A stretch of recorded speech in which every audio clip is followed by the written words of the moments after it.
And this morning, we've told you ahead of Governor Polis's State of the State address today, some environmental advocates are planning to rally to try to make sure climate-related action is taken this session. Yeah, we want to get back to Denver 7's Sam Pena, who's live at the Capitol. Sam, along with climate change, we're learning that once again, affordability is going to be a top issue for lawmakers.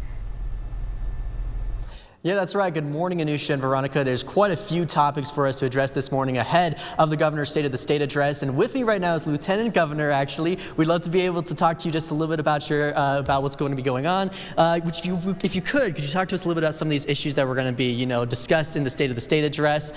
First of all, we'd like to touch on the issue of climate with the State of the Climate address that's going to be taking place later today. One of the things that's being talked about is being able to hit some of those greenhouse gas emission goals. What's kind of the governor's focus heading into this new term and this new legislative session when it comes to reducing those emission levels? Okay, well, he's always been focused on renewable energy. One of the things that we've really focused a lot on is electric vehicles.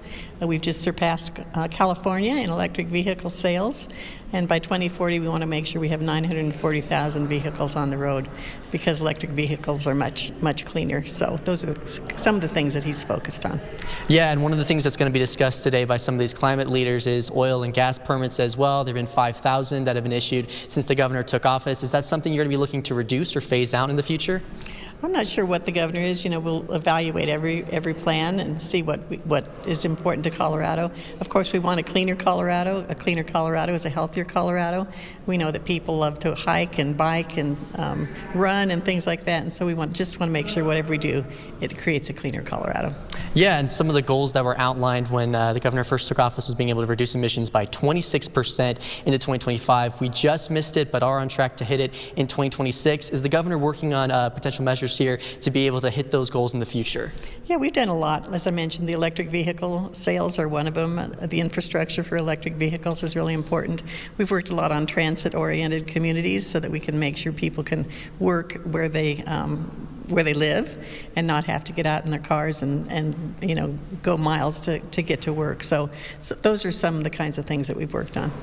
And shifting gears here a little bit, one of the issues that was on the top of voters' mind this past election was affordability. Colorado's affordability for housing is 20% higher right now than the national average. What are some measures maybe the governor and state legislators are looking to be able to take to address this?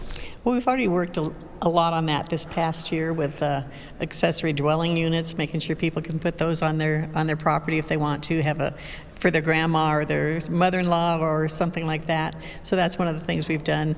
And so we just want to make sure that we have housing that's affordable for all budgets. So we'll continue to work on housing.